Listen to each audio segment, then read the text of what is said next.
What's up, y'all? My name is Ian Edwards, and welcome to the Soccer Comic Rant. This podcast, you can find it on iTunes, Stitcher, Libsyn, SoundCloud, allthingscomedy.com. And if you go to allthingscomedy.com, you'll find a host of comics there with their own podcast.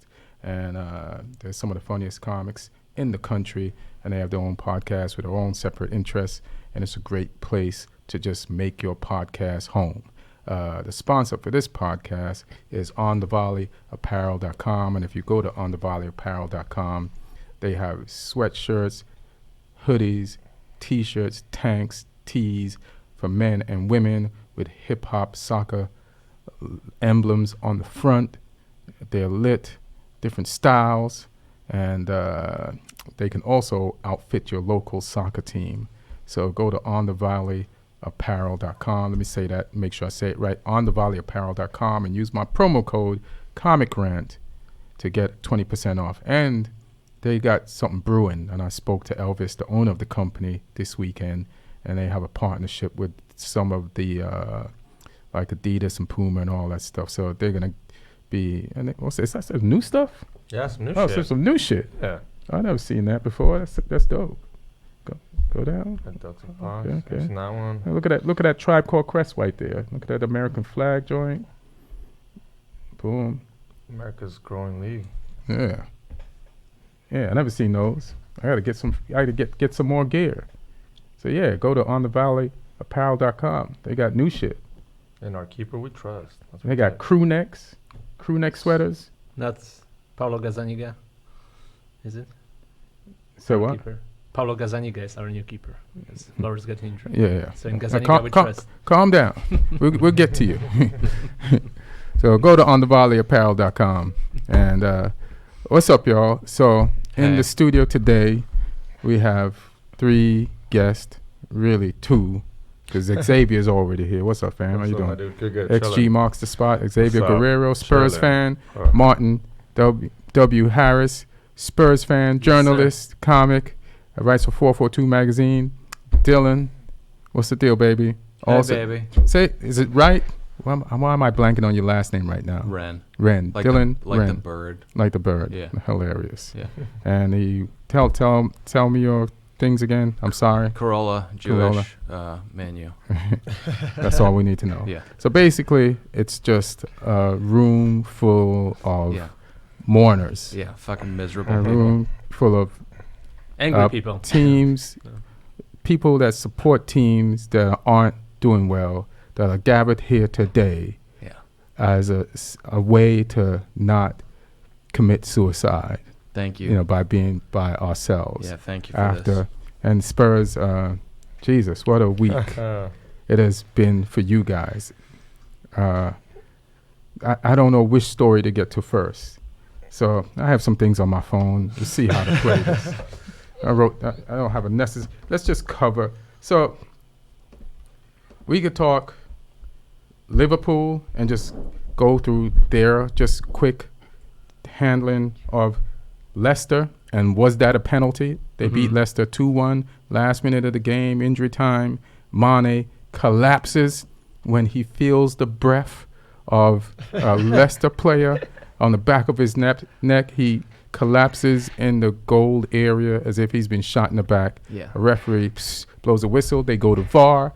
VAR backs the referee up, which is what I'm noticing is happening now. The VAR is backing the referees up. VAR is not trying to correct the referees or make correct decisions. They are making sure the referee looks good. Yeah. As and that's not what it's supposed to do, but that's apparently what it's doing. Listen, the guy made contact. He shouldn't have made contact with Mane, but he did make contact. But Mane definitely embellished. And Milner took the penalty, scored. Liverpool delivered. They're 8-0. And what do you guys think about this game? Well, first of all, Liverpool was much better, but still, they shouldn't have won the game if the penalty wasn't called, and it could have been not called. It was very, very disputable penalty, to say at least. It reminds me a little bit of the season when Leicester City won the title. When you win a title, things go your way in those little moments that are kind of season-defining moments, and it looked like one of those moments for Liverpool, and why they will probably win the title, because those are like little moments where it could be this way or this way, and it went your way. You know, in this game, it went their way. You know, the last time you were here, you said you still think Man City's going to win the title. So now you're changing. No, I'm changing, yes.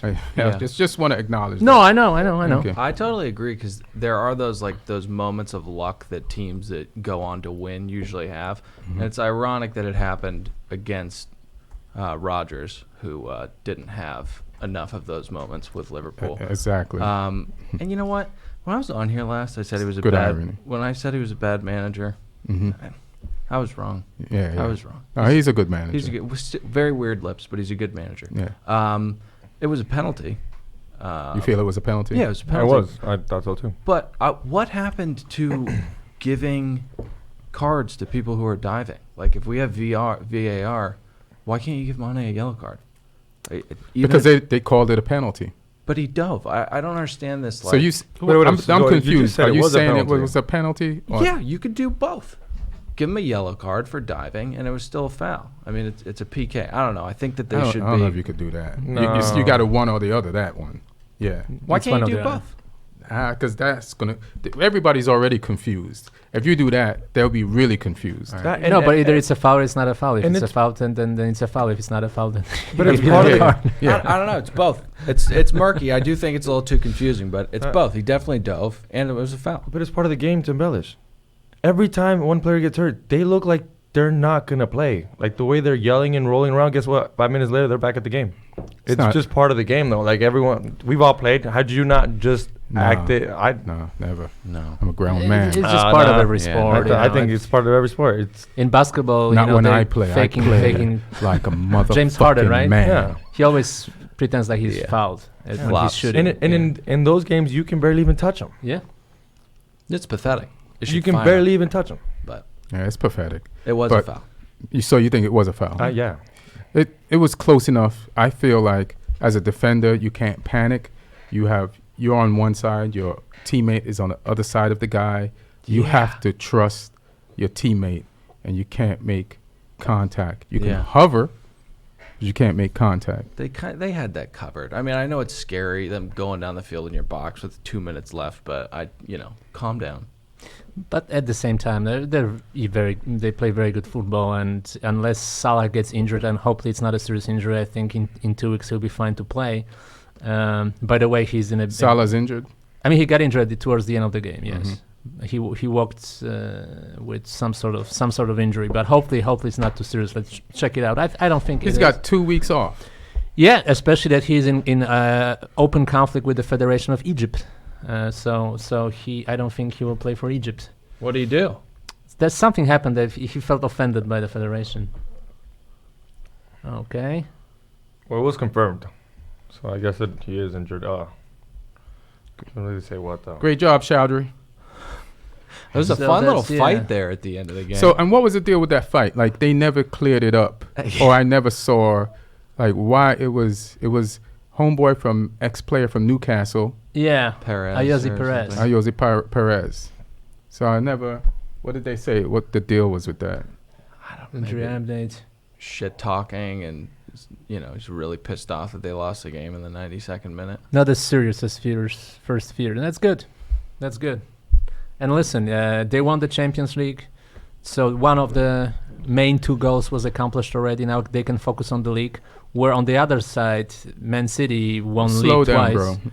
And they want to win Champions League. So at the end of the day, there might be 2 happy camps. Like if City wins the Champions League and Liverpool wins the league, which is possible. Well, I think the next couple of games are going to determine if they win. I think they got Man U next. Then they got Spurs. That's a win. Yeah, and they got Arsenal. So they have Man U and Spurs next? Yeah. So they got 2 wins coming up. All right. Well, lately, 6 points. But it's not supposed to happen. They're supposed to give them a run for their money. Yeah, it's not supposed to. They're not supposed to, but a lot of what's not supposed to happen is happening. Yeah. It's weird. Like, Crystal Palace is a better team than Man U. It's bizarre. So my point is, Crystal Palace is 6 in the table. Like, I'm jumping spaces of what we're going to talk to. Who would have thought Aaron Wan-Bissaka would have said, hey, I want to be sold to a team that's going to be competing for Champions League in Europe, and he got sold by Crystal Palace, and Crystal Palace is in 6th. They're in a Europe spot, and Man United are in 12th. Out, and we have to play Liverpool next, so we might sink. Everywhere Wan-Bissaka goes, he's in a relegation battle. Poor fuck. Poor guy. Yeah, he's so good too. He doesn't deserve it. Yeah, he doesn't. Poor fucking guy. He's making money though. At Man U, more than at Crystal Palace, I would say. It's a silver lining. Yeah, you can't feel that bad for people who are making. He's gonna need that money.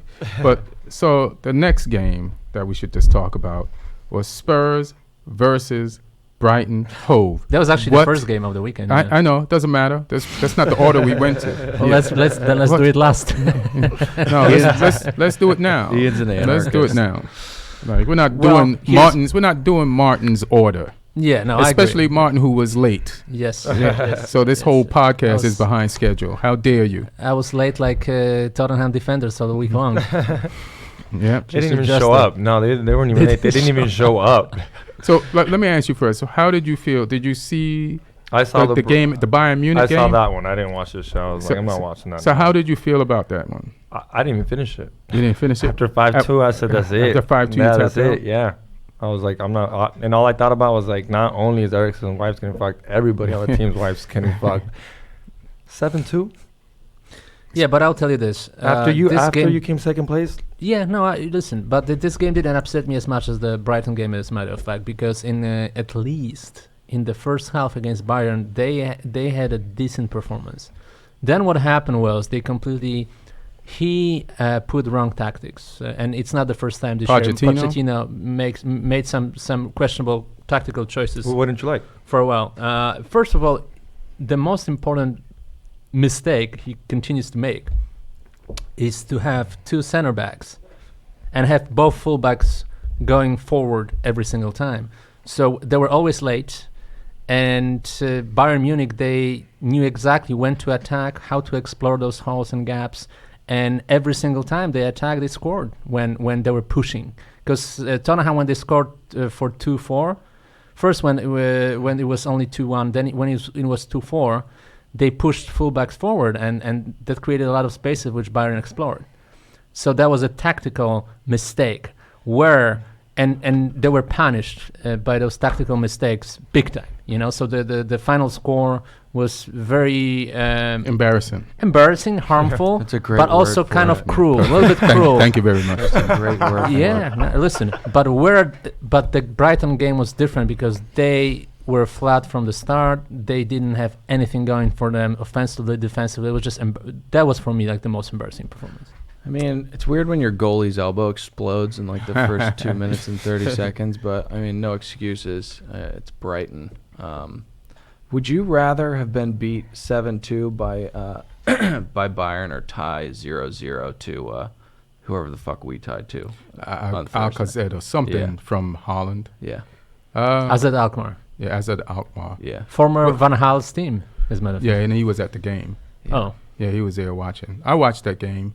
Well, I'm jumping ahead. But you can ask me that question in a minute. Okay, we'll get there. Let's stay with Spurs. I mean, clearly it's a crisis right now. We wanted to be positive about it last time when when I was here, when we talked about it. We tried to stay positive, but clearly it's a crisis. And there's no easy fix. What's going on? Couple of things. I asked you, this is all the players.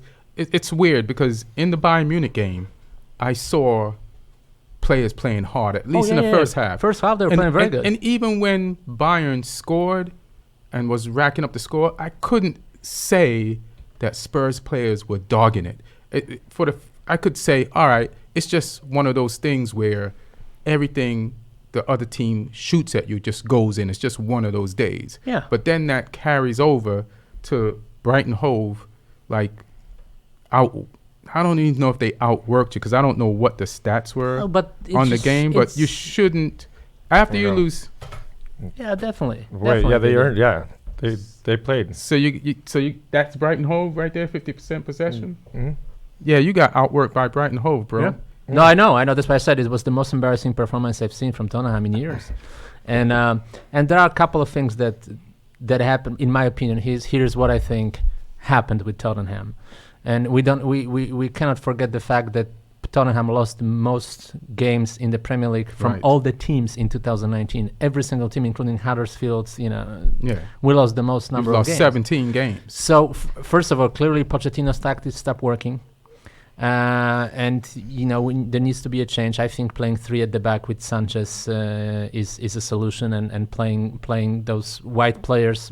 Maybe put Sissoko and Dombele on both sides, and you just don't play fullbacks at all, because we don't have a right back after Trippier left, who wasn't very good last season, but still we didn't replace him with better player, or even as good as a player, because Aurier he's an absolute time bomb. He's a time bomb. He makes stupid fouls. He's always late. Like in the Bayern Munich game, he was so exposed that it's unbelievable how exposed he was. So I think there is a tactical problem. I think there is a problem of disconnect between Pochettino and his players. I don't think they listen to him anymore. And somebody mentioned, I listened to a couple of different podcasts. In terms of wages, Tottenham, they have the 7th wages in the league. 7th highest? Yeah. So they overachieved. In terms of what they're being paid for. They clearly overachieved last couple of years. I think the players want to get paid. So you think it's Pochettino then? I think Pochettino... I don't understand. Think he's got to go? I don't understand. You said they have the 7th highest wages. Yeah. And they underachieved. No, overachieved for last couple of years, but I think now they want to get paid more. So you think money is what's ruining it? No, I think it's one of the things that's 7th is not bad. They should be more but they're than third 7th, best team. though. So? And Pochettino always gets pissed off that they don't give him enough money to sign players. Yeah. Although they did buy some players, but it's a question of like restructuring the salary system within the club, and probably making few changes. Maybe it's just a burnout. Maybe they just need to change a few things around. That's it. Like Pochettino? Yeah, no, maybe not Pochettino. Although maybe Pochettino, but I don't think that would be a good solution. I think Pochettino is the best manager we've had in a very long time. Yeah, but best runs out. Like Wenger was the best manager he was there for that 20 Arsenal years. ever had. But who says Pochettino's shelf life is as long as Wenger's at Arsenal's? It might not be. You know what I mean? Like he might have achieved everything he's going to achieve, because he's not as happy as he was starting from towards the end of the last season. The statements that he made during the Champions League leading up to the final, and just the way he was kind of Mourinho upset at the beginning of this year. So if you're upset and you're the leader and you're telling people what to do and they're following you and they can see that you're not happy. The same thing with Mourinho. Mourinho was not happy. The team did not respond. You know what I mean? Yeah. Like all the coaches that are doing good, they're happy. You know what I mean? They have a good off season. Now, throw Eriksen not wanting to be there. But at the same time, that's another thing. One of your best players don't want to be there. Yeah. Kind of gonna fucking hurt the team. Here's a question: doesn't want to be? Is it about Eriksen who doesn't want to be there, or maybe Pochettino doesn't want him to be there anymore? You know, they're clearly not on the same page. I mean, that can't be it, right? Because Pochettino knows how valuable Eriksen is. He didn't play him in a lot of games this season. But why? Why? Maybe there's some sort of disconnect between them right now. It happens. Maybe football. Pochettino. Then sell that motherfucker. I mean, because if you don't, you're gonna lose money on him anyways. Yeah, we will sell. I think in January he will leave. Yeah. I don't know why he didn't come to Man U. I was saying let's hold on to him. I was saying let's keep him till the contract is over. But at this point, I don't think he'll go to Man U. I don't think so. He was supposed to. Man U wants him. Yeah, I saw that. I don't think he'll go to Man U though. I think he'll go to Spain or he can't Bundesliga. He can't go to Spain if Spain doesn't want him. You can't just put yourself on a team. You have to go where somebody wants to buy you. Yeah, but what if Pochettino wants to force his way out because he knows that Zidane is then that's in danger? terrible for you. Yeah. Then that's terrible for you. And people are saying that, but last week, I didn't check this week, Real Madrid was at the top of the league. So I don't see how Zidane's job is in danger. And they're terrible in the Champions League. They have 1 point in 2 games. It's just Champions League, and you can come back from that with that team. Like Barcelona just started getting their shit together. They won last week in the Champions League. I don't think they won in the first leg. I don't think they won. So Madrid are undefeated in the league. Yeah. So why? And so how is this guy's job in danger? He's at the top of the league. Is this where Pochettino thinks he's going? Because Pochettino just lost to Brighton Hove. Pochettino's so that's impossible. Pochettino's going to Man United. Come on. So you want everybody from like the Spurs? Eriksen, Pochettino, who else? No, I'll give you Aurier. I told you this. I told you this over the phone. Everybody always jokes that Southampton is Liverpool's feeder team. Yeah. You know who our feeder team is? Spurs. Nah, We got Carrick from you guys. We got Berbatov from you guys, and we'll take fucking Pochettino from you. I miss. And we've had more. Who else did we get from you? Who did you get? Berbatov, Carrick. Yeah. Who else did we get from That's you? it. Nah, we got more too. You got more from Arsenal than from Tottenham. Nah, we just got Van Persie from Arsenal. Who else? Sanchez. Sanchez. What a fucking brilliant signing. Fantastic signing. Yeah. You take all the best Arsenal players. Let's say he does leave. What do we get?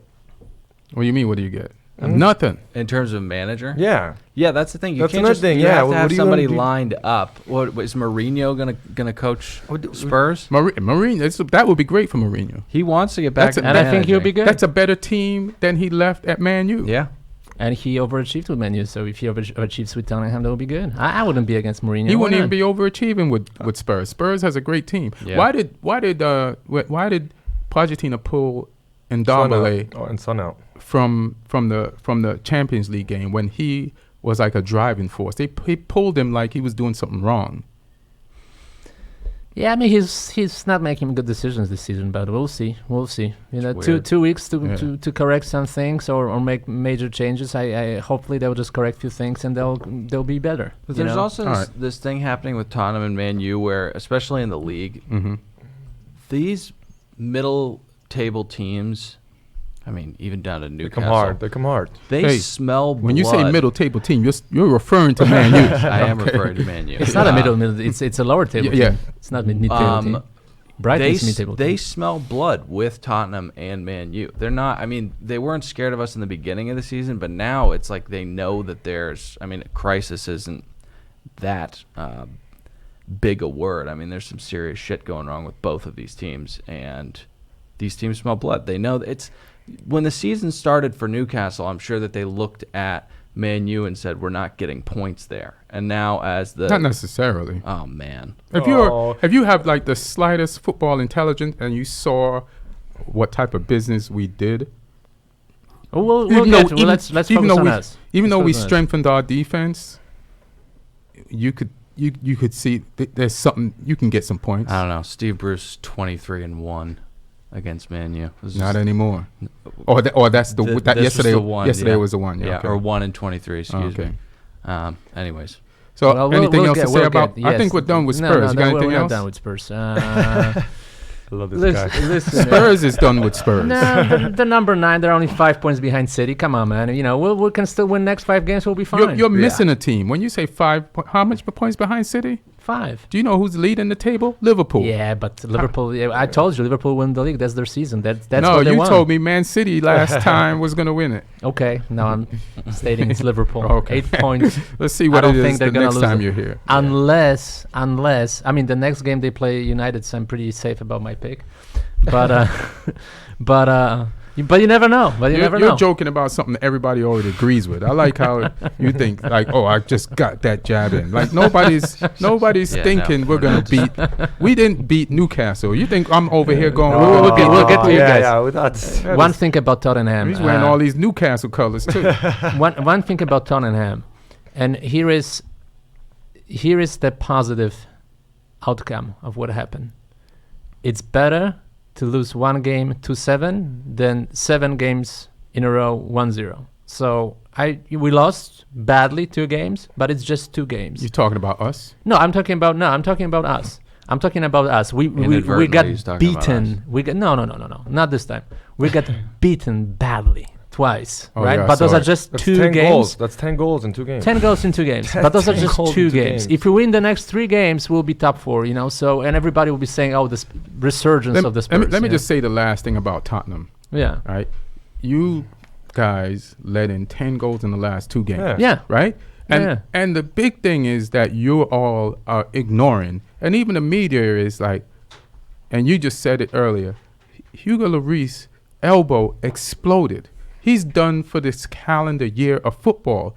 That guy you got in goal, how much confidence do you have in this guy?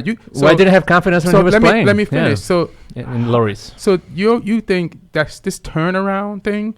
Lloris was horrific. Heavily depends on this guy being better than Lloris. Which is not that difficult. Lloris, which is not that difficult because he was horrific. He made horrific mistakes when he was dribbling against Inks in the Southampton game.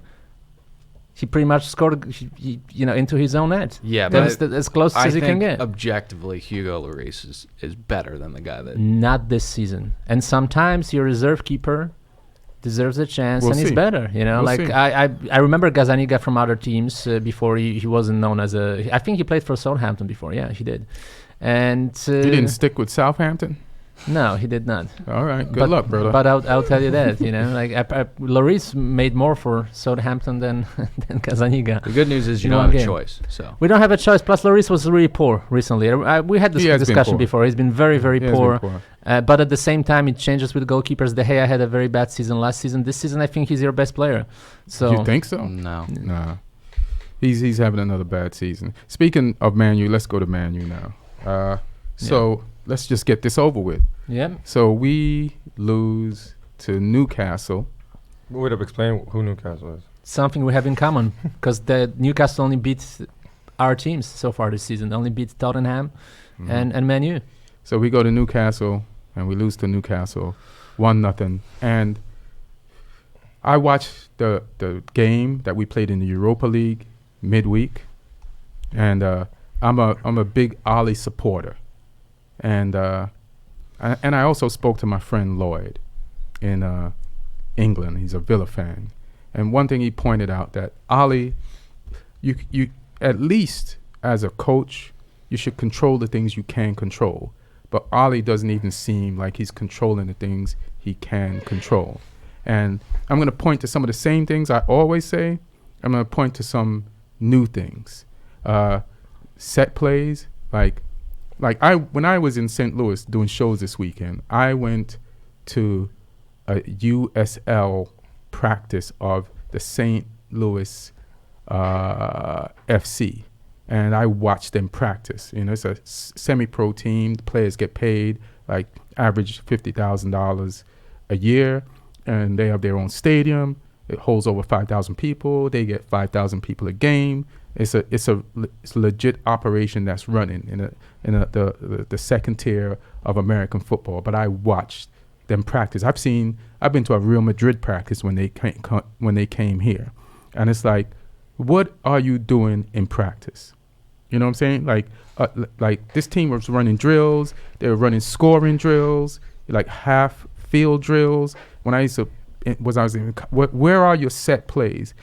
Why is Ashley Young not only your captain, but why is he taking all your corners? Somebody sent me something last week, Lee, my homeboy Lee. It's been 218 days since we scored off a corner, and that's the top worst in the league. 218 days since Man United scored off a corner, and Ashley Young is taking most of those corners. So former Aston Villa player. So if you don't change that, or make him stay after practice, or practice that, my question is, what are you doing to make our players better? We went against Alcocer, and I'm saying it wrong. Those players from that Dutch team seemed way more confident than our players, and I don't think we got a shot on goal, and they played better. And it's so then I don't even mind drawing 0-0, because you can get Man City lost this week, but they created chances. Sometimes the ball doesn't go in the net, but I don't think we had a shot on goal in that game.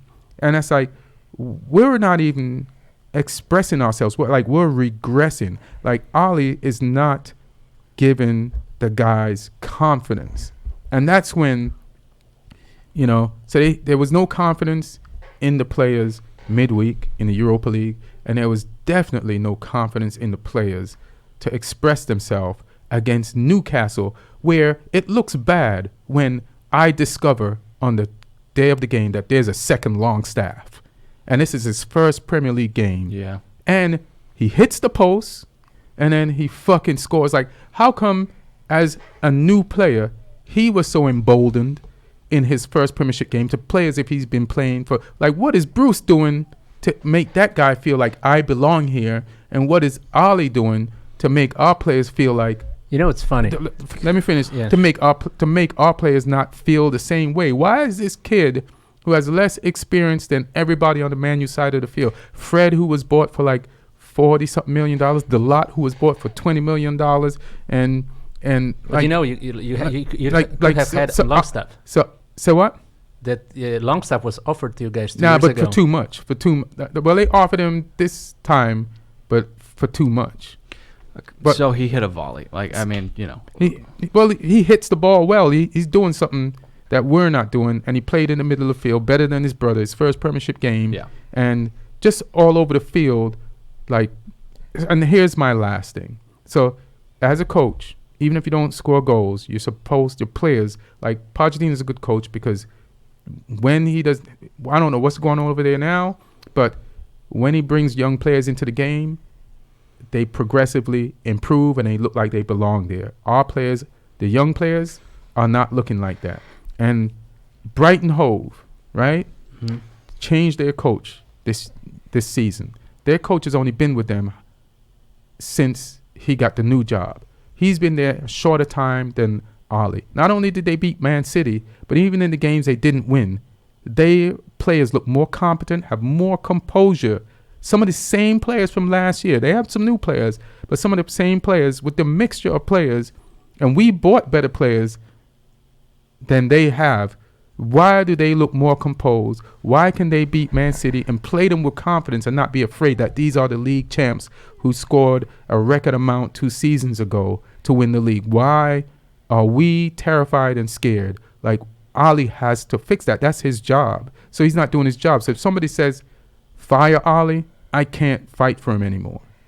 Yeah, and listen, the thing is, he came with a resume that the only thing that was justifiable for him to become a manager of Man U is that he played for Man U, because his coaching resume is being relegated with Cardiff and winning Norwegian League, which is not even top 20. But that doesn't mean anything, because I could throw Gareth Southgate in your face, and Middlesbrough got relegated with him. But then he was with the junior national team. So but that's not a but Mulder junior national team, same thing. That's a wash. It's not a wash because you work with the same players. He took those players he worked with in junior national team. How long was Ollie with Mulder? And they won the league. Yeah, but he didn't bring players from Mulder to Manchester United to continue with Manchester United. No, but I'm just saying, like, has nothing to do with resume. I think with clubs it's different. You know, with clubs you need to really for that level of pressure. For that level of you work with sport prima donnas. You work under huge pressure. There are big money on stake, and there are big money in your locker room. I don't think he's got authority. Players like him because he's very likable. I'll tell you from my own experience. And I had this conversation with Tony Hendricks, who was a guest of the podcast 2 months ago. I invited him on. Yeah, exactly. So we had this conversation about Ole. It's a friend of mine. I've known him for like 20 years. And I know him for about 20 days. Yeah. So funny, we talk a lot. You should bring his name up and describe him to me. It's just, thanks. I'm clear who you're talking about. You sure who I'm talking about? Okay, yeah. Good. It's this Tony who was here, Yeah. Oh, okay, good. So great guy. Great guy. Yeah. So when I used to work full time as a reporter, for example, I went in 2001 to game Norway against Poland when Norway lost at home 2-3 and got eliminated from the World Cup, and Ole Gunnar Solskjaer was living in the mix zone. Super nice to everybody. Super nice, still smiling, very generous, very, very positive vibe, but very like gentle positive vibe. Then I reached out to him when he was at Cardiff, and he gave me a long interview. Super nice guy. It seems all about you. No. Get to the point. What I'm trying to say is super nice guys. But Tony Hendricks responded, and he was defending Ole 2 months ago. Maybe sometimes you have to be a dick, like Ferguson, to handle those guys, and maybe Ole doesn't have it in him. Let him answer. All right. Well, there's a ton of things, but I was watching a video about the hair dryer treatment the other day, and they had shots of Ferguson on the touchline, just fucking rip shit pissed off, and I was like, I kind of wish Ollie was capable of that. He's just not, and I don't completely disagree with you. He was hired. There was a certain amount of romanticism that got him the job. That goal versus Bayern Munich is a big reason why he got the job. I there's a problem from the top down. Obviously, Woodward sucks. Everybody knows that. Yeah. But Ollie and Rashford, there's parallels between them. They are being propped up on this empty pedigree that they don't have. There's no leadership in the team at all. Rashford is like the captain of the team. I mean, Ashley Young is not a leader. Ashley Young's shoulders. It's insane how invaluable it is to have people like Ferdinand and Giggs in a team. But we just lack talent. Or is it talent, or we're just the players are not playing with any joy or confidence? So where did it go? Because when they had it, and I think they're being coached in a, like, I listened to the United stand, and when he first got there, they didn't play two holding midfielders. They attacked. It's insane. Pogba would go for. Now they got two holding midfielders. They're playing defensive, and they're playing defensive. And your fullbacks are not really attacking fullbacks. When Basaka is injured, both fullbacks are slow, and they're just And I just want to remind everybody, we had injuries. We have there's 6 or 5 players missing from the first game of the season. But also, one of the good news about the injuries is that Tuanzebe is stepping up, and it feels like we aren't like we have another defender, a capable defender who has composure and calmness. So we're getting that out of these injuries.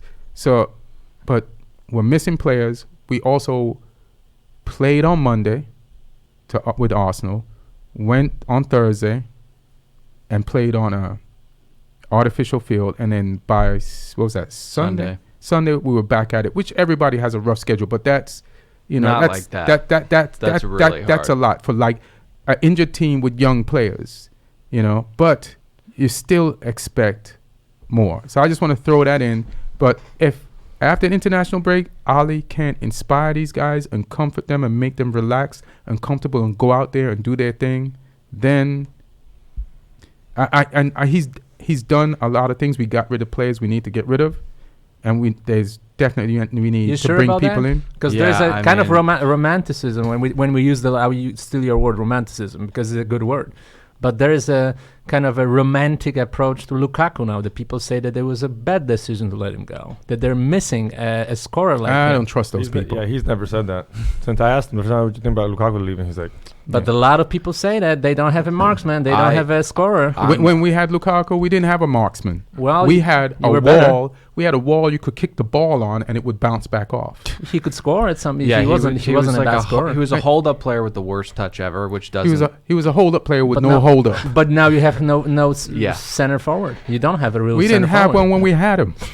So what do you want? He does well for Inter Milan. I'll tell you that. So does Sanchez. He does well for Inter Milan too. Totally on this. Let me ask you a question.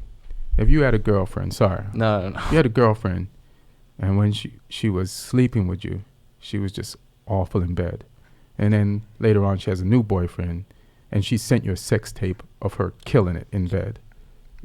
I wouldn't watch it, no. You wouldn't watch it, right? You don't watch it. But would you want her back, or would you accept the fact that she was just good in bed with that guy? I would still give her another shot. I would want her back, and I'd be fucking furious. Maybe that's a bad example. Anyway, but go ahead. What were you gonna say? What? I just realized. No. It's just it's. In hindsight, there is a lack of depth. I was fine with getting rid of Lukaku. More fine getting rid of Sanchez. I hate Alexis Sanchez. Let him Never finish. wanted him on the team. Don't see your fingers. But it is you can't understate how fucked we are with injuries right now, specifically in those two back positions. Luke Shaw and Wan-Bissaka are so important to the way that he plays. He needs those two bombing up the field. He just we have to have those two players if we're going to play the way that he wants to play. Right now, we are so easy to beat. All you have to do is give us the ball and see what we do with it, because we're not going to do shit with it. But so Ali is coaching him wrong. He's one-dimensional. He has no plan B or plan C. Exactly. So that's the problem. But we're not being coached right. Let's talk about Woodward, because it's a Yeah, but you have to. No. Let me just tell you this. I think you're just going to state the obvious. Go ahead. Because I used to be a hot temper guy, and I used to play a lot of Football Managers, and sometimes your players are not performing, and you just sell them without thinking about the consequences. Where you have to keep your calmness when you are a director of operations. If you're a general manager of a football club like Manchester United, yes, you just said it. We had to sell Lukaku, we had to sell Sanchez, but whom did you bring back for those two guys? I mean, you got rid of two people, but yeah, is there a better version? No. We got Dan so you don't get James. just get rid of people, Listen, man. Somebody said this to me yesterday. This is not my thought. Oh, one of the Redknaps. Is it Jamie Redknapp? Mm-hmm. He said when he joined Liverpool was in this thing where they said they're rebuilding, but they were rebuilding and trying to win at the same time. And then it took them 30 years to this day to come close to winning the league. You can't pretend to rebuild if you're trying to win. So, listen, that's why I don't disagree with getting rid of Lukaku and Sanchez and being short. It's good to completely let go, lose a little bit, just as long as you don't get relegated, just as long as it doesn't take 30 years to get back to winning the league.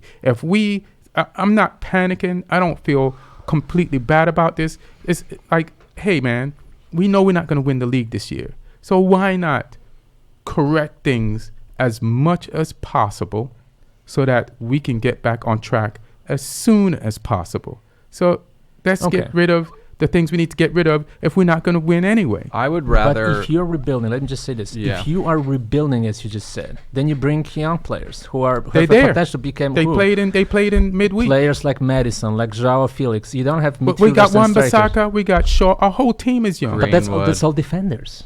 No, but that's a part of it. We have Mason Greenwood. We have Chong. Is he really that good? No, he's not that good. And I think that's what the strategy was having faith in the youth that could slowly be brought in. The problem is... Because I see the Chelsea youth and they're right away great. Mount is great. Chelsea Mount is definitely great, but they also have way more depth and way more of... They have the perfect situation because their young players have... players on the team that won the league that are still young enough and still have legs. And I want to get to Chelsea, which we can now. You got anything to say about Man U's loss to the colors that you're wearing right now? You son of a bitch. Just wore that to traumatize me. The stats, you guys actually played better than they did. We held the ball. So I don't understand why. That's what I said. Give us the ball, and we will. We had 12 shots with it. Where did we get 12 shots? 12 shots. 3 on target. They only had 2. How did we way get more 500 passes? Hey, that's what I'm saying. I don't. 500 it's sideways? Between center backs. 500. That's 600 passes sideways. Steve Bruce knew this was going to happen. He was just like, let them play. Yeah. We're going to sit back. Nearly double. How do we have 86%? Fred was passing to himself. You didn't see it? We're passing around the midfield. Let me see the amount of 6 corners. Listen, there's something Ollie is doing he's doing right. Yeah, that's not bad at all. But we lack creativity, and you have to finish. So you're not happy with Fred, Mata, and Pereira in the middle? No, I like Pereira. I don't. I like Pereira because when he's got potential. Man. I think he might be. I wouldn't. Who would you put instead of Pereira? I mean, I'd have to look at the bench, but I don't think that is the bench. We don't have anybody right now. I mean, I don't think Matic. I don't think that Mason is ready for a start. But you're 100% right. We just have to. I think that your expectations of the season were way lower than mine when we started out. You were right. Mm-hmm. I would rather come in 8th than come in 5th. I don't want another fucking Europa League. It's bad. It's bad news for a team. Mm-hmm. If you just have your EPL games. But they're changing that, right? They're going to be Europa League 1 and Europa League 2. There'll be the so-called conference. When's that start? I think next season, yeah. So there'll be conference league where teams from below Europa League will compete. They're so greedy. FIFA's so greedy. But yeah, I don't want Thursday games. I was against Europa League until I watched the Europa League game midweek, and I was like, it's a good place to try out players and to get them you know what I mean? Your second squad, Yeah. which Ali did, and we look terrible. But there is some benefit to it. Like if you're like on the cusp, like that Alcazar team was a perfect team for us to play Greenwood and Gomez and Chong and all those people. The problem is Rashford has to play too, and then Rashford comes into Sunday and he is gassed from kickoff. Yeah, I mean that's his whole game is playing it around people and beating them, and he's just not doing it right now. He's fucking exhausted. Yeah, because we have the injuries and stuff. He's like the only one. Yeah. All right, let's move on. No, but let me ask you. You mentioned that you're not happy with De Gea. I think De Gea actually is one of your bright spots this season. Yeah, you're a Spurs fan. That's all I have to say to that. I mean, he is the I'll best. take him. He's the best goalkeeper in the world. Is he? Yes. No, he's not. Yeah, he is. Nah, Ter Stegen. No way. Alisson is not? Ter Better than him? Stegen and Alisson? Inside Alisson. his heart, he's the best keeper in the world. inside his heart. No. I mean, it's there. It's not just make believe. He's the best keeper in the world. Ter Stegen is that's Atletico Madrid's keeper. Oblak. All black. Ter Stegen and the Bayern Munich goalkeeper Neuer. Neuer had made some incredible saves against that helped blow that game open midweek against you guys. One of my You know least they have favorite an players in the world. open fight, right? Ter Stegen and Neuer. They That's good. exchanged a few jabs. That's good because they Yeah. won each Really? other's job. They're competitive. About playing In for the national Germany team? in the national Yeah. team. They're competitive. That's some good shit. Like Ter Stegen knows he's good enough, and Neuer's blocking him. You know, Yeah. and that Neuer needs to get put out to pasture. Yeah, and then when you think of best goalkeepers in the world, you also got to think about the Man City keeper. You know what I mean? Ederson. Like he's one of the pretty ugliest human beings on planet Earth. good. I wouldn't say that too. His tattooed neck, face, Does he still have braces? maybe. I didn't check. Horrible human being. Fuck Man City. And Gazaniga, of course, you can't forget him. Yeah. Yeah. All right. So, should we?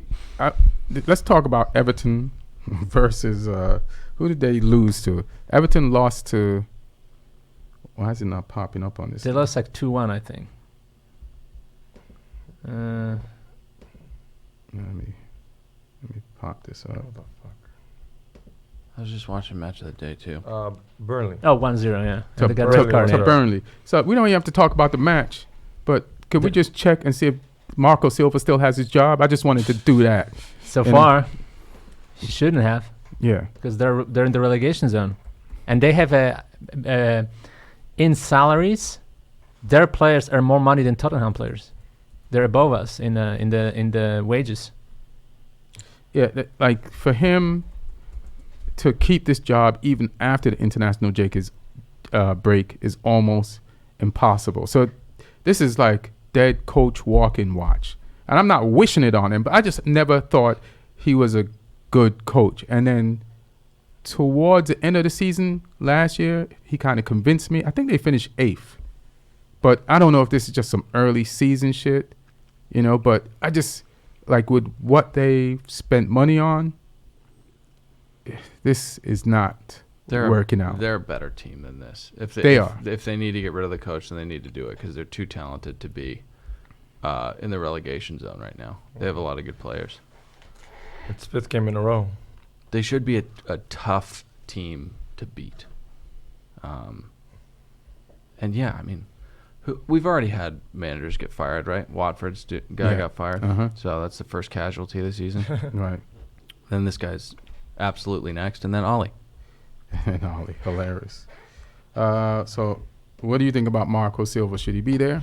No, I think he got a very good reputation because of this 2 or 3 months he had with Hull City, and then basically based on this reputation, he got the job at Everton that he shouldn't have because technically he didn't earn it. Didn't Hull get But they were like in terrible position, and he won some games. They made it competitive towards the end, so people gave him That's benefit because of the the doubt. pressure was off. They were getting relegated. So why is everybody like, Just get out there and have shit, fun, he got guys. us some points. Let's go out there and have fun. You got nothing to lose. I could coach that system.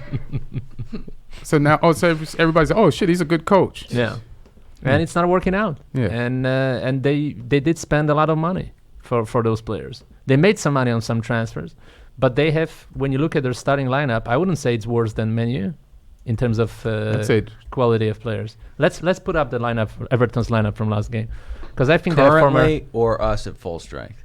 Currently. Okay. Let's It's about to call you an insane person. let's just go. Come on. Yeah, one more time, because we can go position by position. There are really, I think. Don't panic, bro. Don't panic, bro. You got this. Smooth as fast. Pickford, who is England's goalkeeper. Then you have Mina from Barcelona and Keane, one of the most expensive defenders in the league. Then you have I don't rate Keane. Then you have Schneiderlin from Man U. Then you have Delph from Man City. We sold him, so yeah. We definitely don't. Iwobi, Richarlison. Why are you going so fast, bro? Where's the race? Are we gonna discuss them? Or you just no. But I'm trying to say you can read. What are you doing? Except of Calvert-Lewin, maybe everybody's a proven Premier League star. They should be better than they are. Stars. This team is not better than Man U. Come on, who would you rather have? Let's just do it. Pickford or De Gea? I'd take Delph. And I mean, Pickford is a goalkeeper for England, the number one goalkeeper. Yeah, but who would you want? Slightly De Gea, probably. But right now, Pickford might be better. Who knows? Keane or Harry Maguire? Harry Maguire, but Keane is not bad. Schneiderlin or Mata or Matic? Schneiderlin. Come on. I'll take and Delph Matic for sure. over Schneiderlin. And I'll take Delph for sure over everybody you have. I won't take him over everybody, but I'll take Delph. And then and Sigurdsson. And Sigurdsson. Richarlison, for sure. He's a creative guy and scores a lot of goals. Too, yeah. And both Digne and Coman are better than your substitutes fullbacks that you have playing right now. Not working. No, they don't have a better defense than us. They don't. He said with injuries that we don't count people who are injured. I'm talking that the team that played last week. I don't want to play the game without injuries. Then sure. Like who you got, who we got, do we want them or not? Yeah, there's no question. I just don't think that Everton had made the best buys. And I don't know whose choice it was to buy these people, but there's a money amount hanging over Marco Silva's head.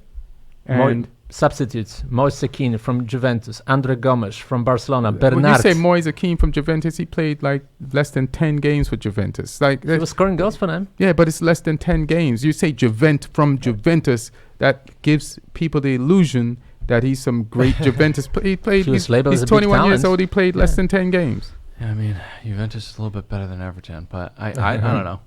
I just think Andre Gomes won titles with Barcelona. He on the bench. No, he was playing a lot of games. Nah, bro. If you're still on the bench at Barcelona, he's still on the bench. He played a lot of games for Barcelona. Nah, when they were winning titles. I remember him from a lot of games he was playing. He was very frustrating. I know Barcelona fans hated him, but still he was there. I wonder why. Why? Like Lukaku. I think Everton gets conned into spending money. I think they have low self-esteem and they get conned into buying players that aren't as good. But they sound like good buys on paper, and maybe that's what Marco Silva is experiencing. Maybe it's not his fault. Maybe you have cast-offs here. You have a lot of cast-offs here. Like Calvert-Lewin is a good, decent player with promise.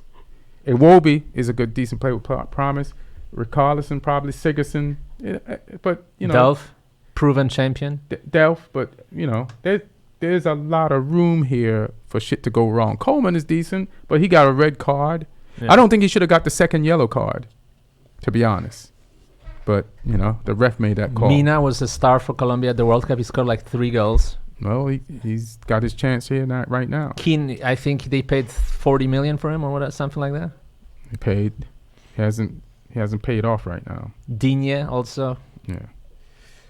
So they're not going to get relegated. No. Yeah, it's a long season. They can pull it around. They started off last season pretty bad, and they finished, I think, 8th. Yeah. They got West Ham next. Yeah, West Ham next. Wow. We'll see. Let's go to Wolves. Wolves beat Man City, which is a surprise, but the biggest surprise is at Man City. And, this Nuno is a good coach. Yeah. He played a back 5. Traore, who's a attacking forward, Beast. Played wing back at first. So he's defending Sterling. He's not going forward. He's sending through balls. He created chances for Nunez to score early, and he didn't put them in the net. And I'm like, and the guy who wants to bomb forward is staying back and being disciplined and holding off this defense. And they crowded the area and they made it difficult. Man City had chances. They just didn't put them away. David Silva hit the post on a free kick. The funny thing is the box was so crowded with players that 2 of the shots that Man City took got blocked by their own players. Like Sergio Aguero blocked one shot from another player, and then somebody else blocked another shot. Yeah. And then Man City has injuries. Like Fernandinho had to play defense. Yep. And he's actually their best center back right now. But he also, Laporte's out. Laporte's out. Otamendi's being and then you get exposed. Otamendi's being exposed, and I never garbage. agreed with him. Yeah, he's garbage, and kind of has been garbage for a while. They have a At serious, that level. They have a serious problem with their center backs. Right. So, but you have to give Wolves credit for being coached well, for sticking to their game plan, and then they brought in a sub. Let's see the sub that they brought in. They brought in a sub, and then they moved. This is great coaching. Like you're like. They brought in. It was a Ryan, Johnny, Matt. It was Doherty, and they said in the second half, towards the later part of the game, they brought him in to play right back. Mm-hmm. He's and then they very pushed. Attacking fullback. Yeah. They pushed Traore up with Jimenez, and those guys both are huge, and they have tremendous terrorizing speed. And so at fast. the end of the game, and great close control, and Traore, who has been playing well, hasn't scored, but he's created a lot of chances for his teammates throughout the beginning of the season and towards the end of last season. And he's starting now. And they haven't put those goals away, but he scored 1 goal in the 80th minute and then just shut the whole shit down in the 94th. 94, over. And just seal that shit shut. And they exposed a team that wanted to win. That Man City team, you're talking about how Spurs played it wrong and pushing everybody forward. Like, that's what Man City was doing. He's pushing everybody forward. He's trying to get this win. 76 percentage of possession. Yeah. 76%. I'm kind of surprised that Wolves played that defensively, because usually 700 passes. Yeah, 700 to 230. Usually they play a little bit more, biting. But it's just one of those days. I mean, I feel like Man City would win that game most of the time. Any other day, yeah. But they have flaws. We just mentioned those flaws. And there are always, whenever they don't get result, because it's not the first time this season, those flaws are visible. And they're being exposed, like center backs. Without Laporte and with company pretty much retiring, right? It's on camera. Yeah. So they have to address. Block your face. I just saw your face. From that side. Sorry, audience. It's pretty crazy to think about, like, Liverpool's spine. I mean, Virgil van Dijk, he's probably the best player in the EPL. Best defender, at least. Dude, he is phenomenal. Yeah, I like him. Although in the Champions League game, he got beaten easily on this one play when they lost the goal. The guy pretty much dribbled past him easily, right? To who? Well, when they from Salzburg, when Salzburg scored a second goal. Did you see the goal he scored? Game midweek. They were up 3-0, and then Salzburg came back 3-3, and then Salah made it 4-3. That's an anomaly. But yeah, I mean, you compare old Liverpool showed up in that game. Compare Liverpool's back line to Man City's, and Matip is playing very well for Liverpool as well. Yeah, and they got Gomez. They have, and the only weak link defensively, but he's very good offensively, is Trent Alexander-Arnold. Yeah, I don't believe in that. I think I've seen him defend great. He's sometimes late. He just has that thing that Danny Rose often does for the Spurs. Unfortunately, way more often. Feels like people are just being picky. No, but it's just the way it is. Sometimes some fullbacks can cover all the ground and run back and forth, and Roberto Carlos was the prototype of that, and Dani Alves, that's why they were like one of the best ever, because they were able to do both all the time for 90 minutes. But there are some fullbacks who sometimes don't come back, like Danny Rose, and that's why Danny Rose is not Dani Alves or Roberto Carlos, and that's There's why a lot of reasons why he's not Roberto Carlos. At least, but also he's not the surgery, so that's good. He doesn't have the thighs. You don't dispute though that Liverpool's going to win the EPL. I think they will, but it's a long season. It is, and I can't. It just it's just a long season, man. This is only, how long is this lead that they got on? 8 points. 8 points. 8 points. 8 points has been. They had 8 points in before. February. They had 7. Yeah, 7, last year they slipped up. So if they slipped up in a shorter amount of time, why would I believe in a longer amount of time they can't get caught? Because there's one but. They already won the Champions League. So that's not the priority for them anymore. They want to be good in the Champions League for sure. But now that winning the league is one thing they miss. Where the City, they already won the league multiple times, and Guardiola never won the Champions League. So now he wants to win the Champions League. Well, don't say never. He won it with Barca. No. I mean, he at City, and he didn't win with Bayern, but he didn't win at City, and that's the one thing they're missing. And I think that's the priority for them. And I think at some point Guardiola might say like, well, let's just focus on the Champions League. Yeah, I remember when Pep won Champions League. Those 2 times with Barca. Yeah, versus who was it? So it might be their season. United. And it looks, listen, next game will tell a lot, because they will be playing a team that got hurt pretty badly in the last couple of weeks, where there's a lot of criticism. And sometimes in those games, your team. And sometimes in those games, the team but that you're is talking about Liverpool now? Yeah, I'm talking about Liverpool. I think it's going to be the next couple games, though. Yeah, but the next game will be a critical one, because... How did we get on Liverpool? He asked you if he was going to... Yeah. If they were going to win the whole thing up, yeah. Just curious. No, but I'm trying to say that in those games are dangerous games, because you played a desperate team that needs to get a result. And sometimes in those games, players get to their maximum abilities and show what we didn't see so far. So we love playing Liverpool. I mean... And you play at home. You play at your stadium. Yeah. I think you can get a draw. I think you can get a draw in this game. Their next couple games I don't think you will, but you can. I think we're going to win the game. I don't think you will win, but I think you can get a draw. We're going to win. You really I know it's a couple 2 weeks from now. What do you think they're going to do to us? It depends what the result against United. If they beat United, they might slip against us. If they slip against United, they're not going to slip against us. Okay. It's a good point. That makes sense. Yeah.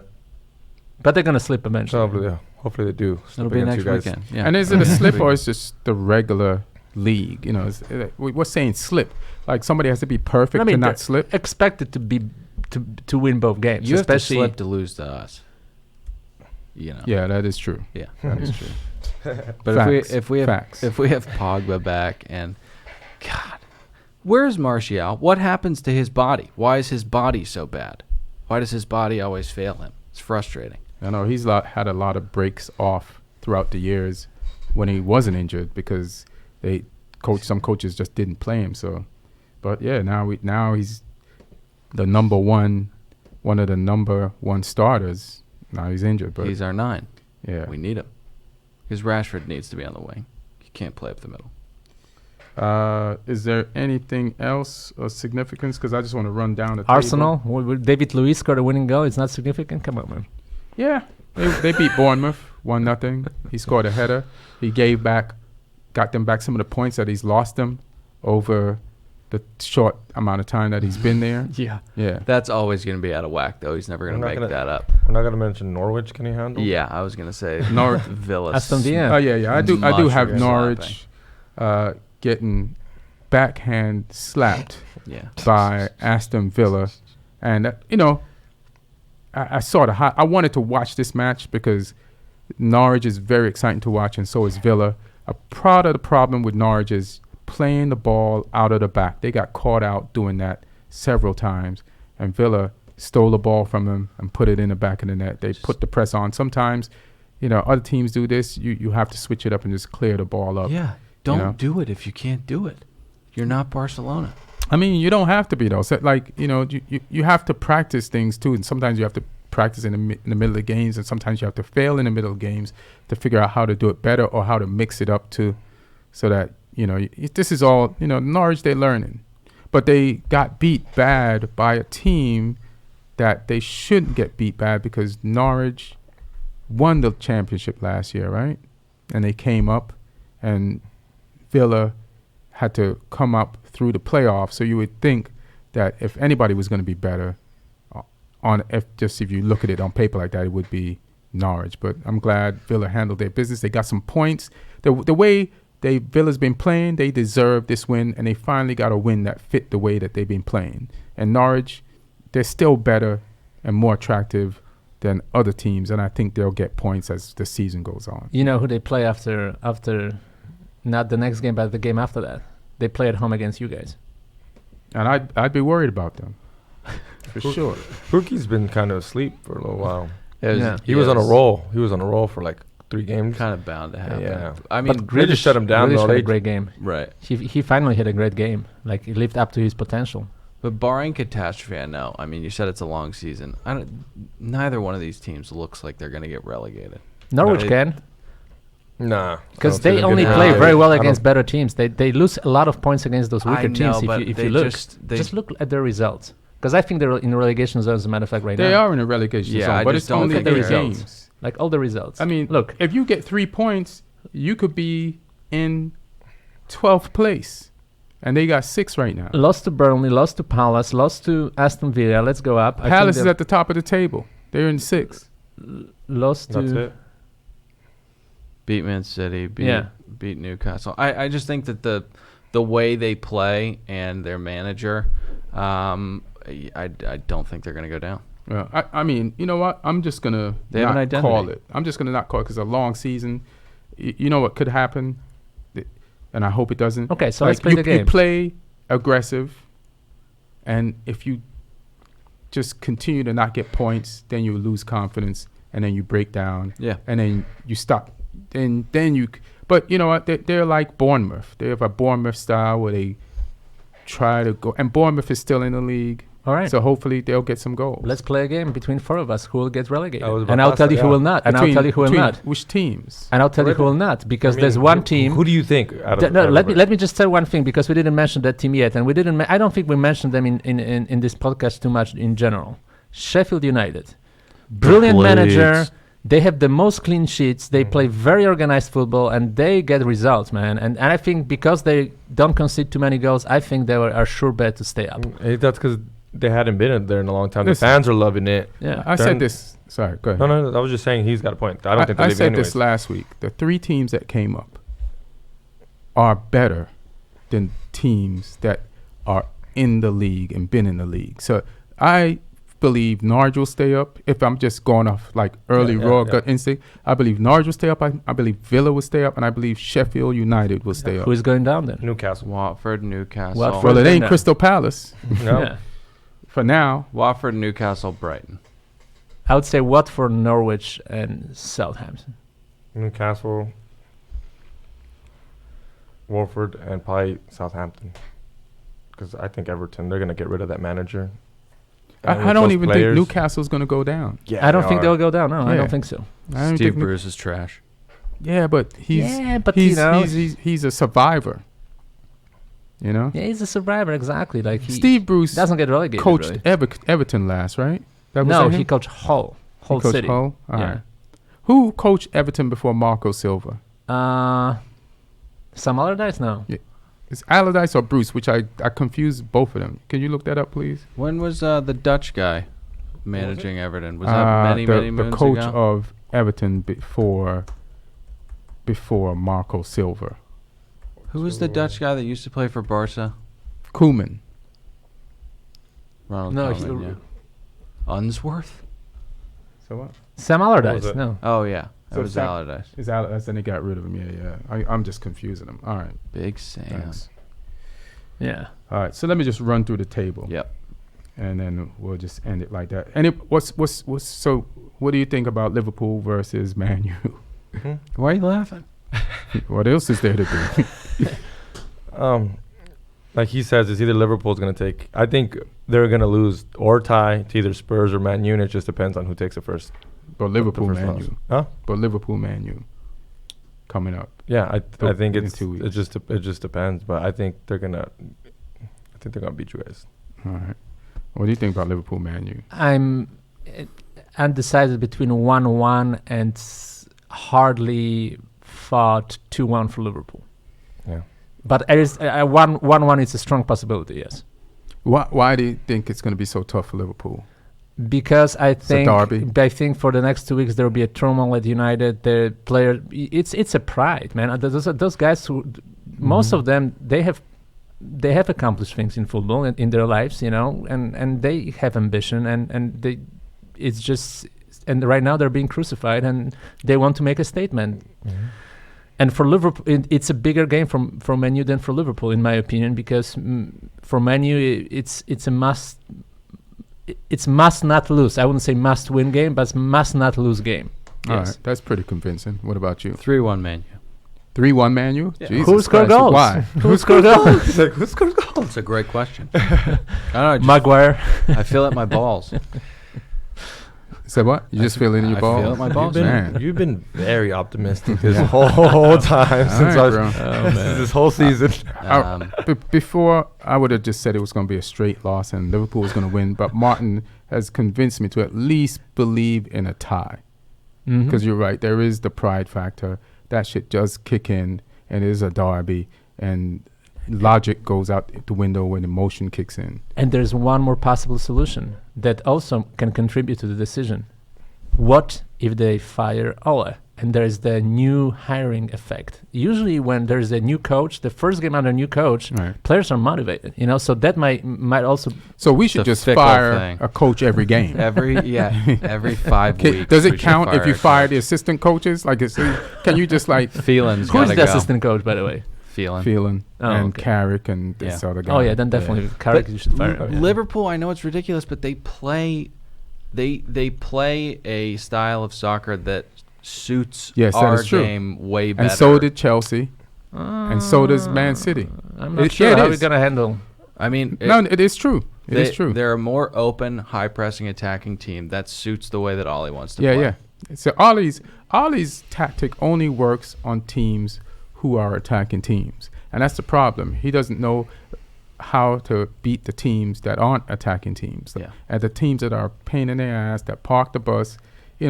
We don't have to try to be creative with Man City. We just have to win the ball and cut through and use our speed on them. You know what I mean? Well, and just isolate Otamendi one-on-one. We have to have space in behind. If that's not there, it'll be a pathetic game. Well, I think it's going to be. I think the Liverpool Man U's going to be a good game. Every player's going to be rested. There's no mid game. Yeah, and we'll have space in behind. Well, players are going to be on international shit, playing international games.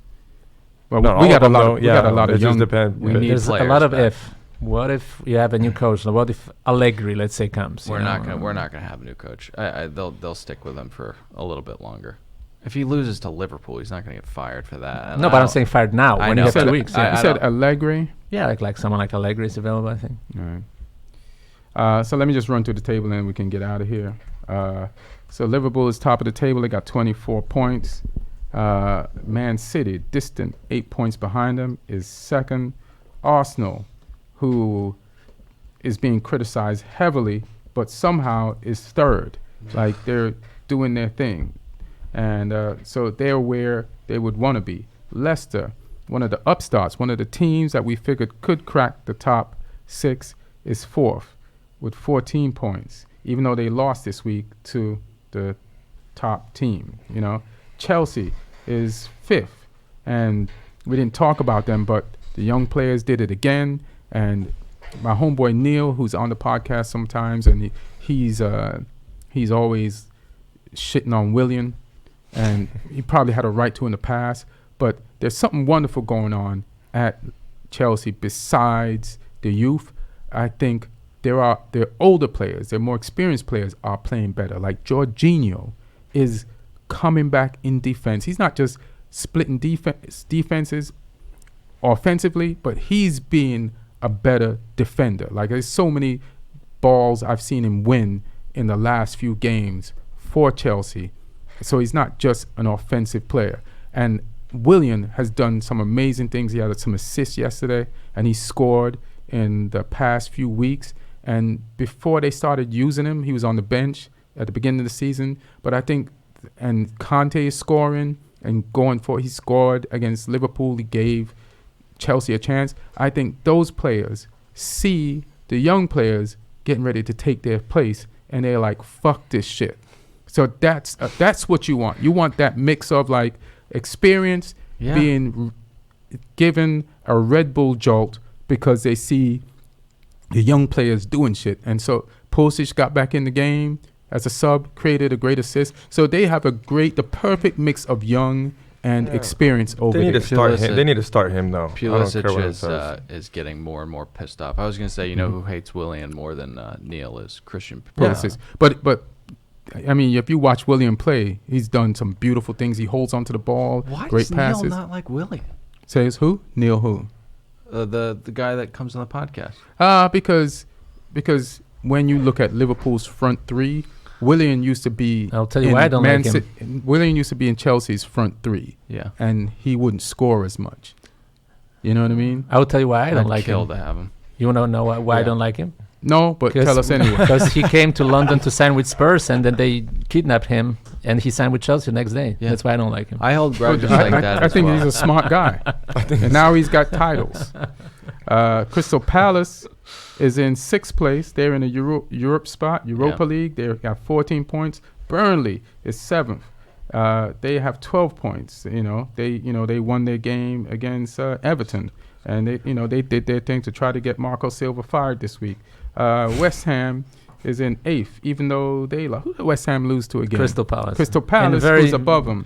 And there was a penalty situation and a lot of problems. But they have problems because their best goalkeeper, who had the most number of saves last season, my dear friend Lukas Fabianski, the Polish guy, he's injured for the next 3-4 months. So now they have to have a reserve goalkeeper, and that's a problem for them. Big but time. West Ham, because they got rid of Adrian, who went to Liverpool, because Fabianski didn't let him play at all. So Adrian went to Liverpool to be number 2 then. So they don't have really a number 2. Right, and West Ham. Yeah. When you look at them on paper, their midfield is definitely better than ours. They have Declan Rice, Lanzini, and who's the other guy on the right that I can't remember right now, but it's pretty, it's just like on paper, they definitely look better than us. VAR saved the day for Crystal Palace. Maybe, yeah. Oh, yeah. Spurs is 9th with 11 points. They're still better than us, even though you guys lost. Bournemouth is 10th with 11 points. Wolverhampton is 11th with 10 points with their win over City. Oh, shit. There goes Man U. Oh, that's where you are. I was just looking for you. All this table. And they are 12th with 9 measly points after 8 games. Sheffield United, a newly promoted team. They have the same amount of points as Man U after 9 games. Good for you, Sheffield United. Yeah. Maybe you are the real United. Round of applause, boys. Yeah. At least one United is doing good. Brighton Hove Albion is 14th with 9 points. Good for you. You got that win off City at City. Fuck it. You're 14th. Good for you. Aston Villa. You only are in 15th, but that's pretty good for a newly promoted team. And great shellacking of Norwich. And you're above Newcastle, who is 16th. And Newcastle, who everybody shit on, they're in 16th. It's only 2 spots above the relegation zone, but Bruce is doing something. And he's not afraid. Maybe he has no choice, but he's got young players out there. They got people they bought and new people. They got Carroll in the game. They're like, this young Longstaff might be something. Like, there was a cross he put on Andy Carroll's head, like when Andy Carroll came on in the game and Andy Carroll missed. He headed it. It didn't go to go. But if this Matty Longstaff plays like this all the time, shit, fuck it. Yeah. They're going to be. Southampton, they stopped selling players. They still got their ass whooped. Yep. They are in 17th place. With 7, they're very comfortable. This is their position all year. This is what they do until they figure out a way to survive. So this ain't nothing new. So it's tough to tell. There's years when the teams that go down, you'll be like, they deserve to go down. 2 teams are going to go down this year that probably don't deserve to go down. It's just the nature of the Premiership, from what I'm reading. It's war. It's war. It's way more competitive than it used to be. Way more. Yeah. Yeah. Number 18 is Everton. They got 7 points. Norwich, who doesn't deserve to be in 19th, from what I've seen how they play, they're in 19th. They got 6 points. And Watford, they definitely deserve to be last. They have earned this. They have worked hard to be in this position. They didn't win a single game. I'm amazed that they have 3 points. They got, but here's the crazy thing: when you get 3 draws, that means you could have had 3 wins, but you only get 3 points from it. So then who did they get points against? These 3 draws. Who did they get? They got points against Newcastle 1-1, Arsenal 2-2. Oh yeah, I remember that game. And They Sheffield United 0-0. Yeah. Like all these games, that this 3 points they have could easily be 9. They could easily be 12. And they almost beat Man City. So yeah, almost beat Arsenal. I'm kidding. It was 8-0. It was 8-0. Hilarious. Yeah. So that's the wrap. What do you want to plug? October 19th, Utah Whites Guys. Me, Sam Tripoli, Eddie Bravo. Also at the Comedy Store main room at the second show, Tim Fool show. That's October 22nd, and all tickets at samtripoli.com. What you got, Mark?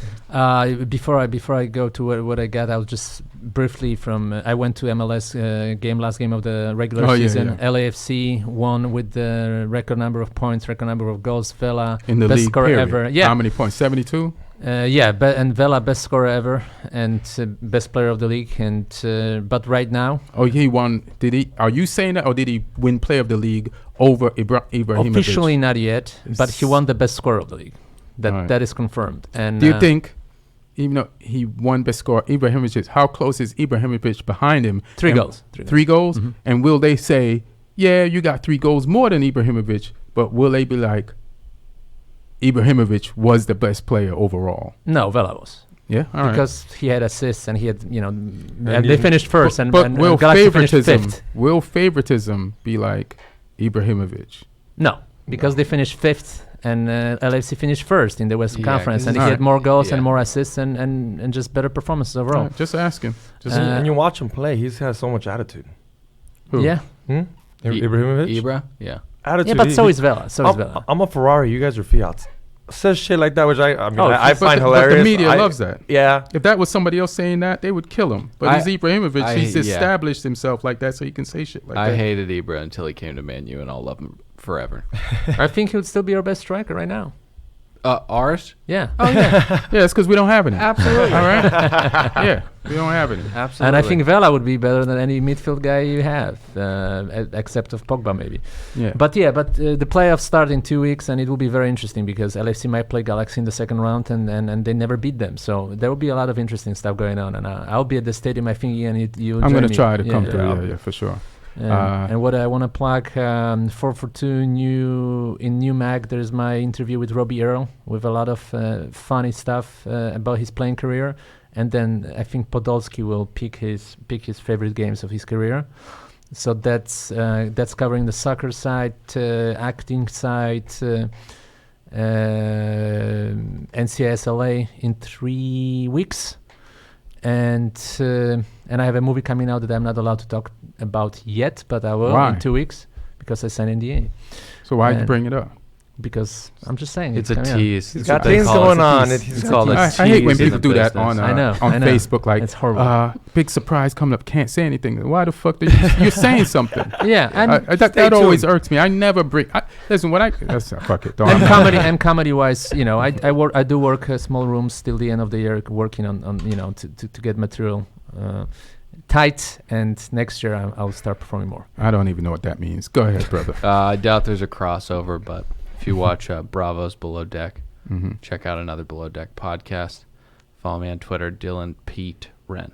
All right, dope. And I'm going to go to my website, right? Go to my website at ianedwardscomedian.com. You'll see my dates. This weekend, I'm going to be at Zany's, Rosemont in Illinois, October 11th to the 12th. Then the weekend after that, I'll be at the Star Dome in Alabama, October 18th to the 20th. And then on the 26th of October, I'll be at the Ice House, 2 shows, 8 o'clock and 10 p.m. And then I'll be at the Flyover Festival back in St. Louis, where I was this weekend, November 9th. And Tommy T's in Rancho, November 29th, the day after Thanksgiving, to like December 1st. And the Comedy Palace, December 13th. Yeah, and follow me on Instagram at Ian Edwards Comic. You love Funny this sketches. Oh, thanks, man. The roommates. The roommate, yeah. Go to Instagram. I got some sketches. It's like a series called Roommates. Yeah. Yeah, you can check it out. The condom one was really funny. Oh, thanks. Yeah, it's really quick. Thanks, brother. You have a huge dick. Yeah. I mean, a lot of girth. Yeah, it's wide. It's wide. Hey. Yeah. So yeah. So I don't even know if I was in that, but so thank you all for coming, for being guests. For I don't know how I feel, if it's a numbness or I expected it. I looked at the roster we had, so I don't even feel that bad. It's a numbness, but thank you for giving us the opportunity you're welcome, to eulogize for our teams. He cried outside on my shoulder. Yeah, we're fucking done. All right, peace, y'all. Thank you. Aaron Brungard behind the wheels of steel. He just raised his arm. Hey, he's happy. His Cardinals just won. The Cardinals just won. His team is happy. How does it feel to win, man? He's stoked. It's awesome. It's awesome. It's still win or go home on Wednesday, so that's a big crazy deal. So what do you? So Cardinals are in the playoff. You just beat Atlanta. Did you knock them out or no? No. We just kept the series going. Now it's going to Game 5, win or go home. So it's a series, a 5-game series. Yeah. And it's 2-2. It's 2-2. And you go to them. Yep. All right. Good luck. And the last game was a tight one too. He was swearing over there. Oh yeah. Extra innings. He's swearing during your podcast. That's hilarious. Are Dodgers Way fans to go. supposed to hate Arizona Cardinals? St. Louis. Yeah. St. Louis. Louis. Yeah. We've beaten them a few times in the playoffs. Wow. Very cocky over there. I mean, I was there. It happened. Oh, shit. Jesus Christ. All right. So he's not going to let the memory of that go. Yeah. All right. But thanks, Aaron. Yeah. And thank you all for listening. Have a good week. And enjoy the break. Maybe if I can get a guest next week, I'll come in. Yeah? Well, yeah, we'll see. What about our Arsenal friend? No? We'll see. All right. Yeah, we'll see. All right, guys. Peace. Hey, guys. Godspeed. All right, let's take a photo.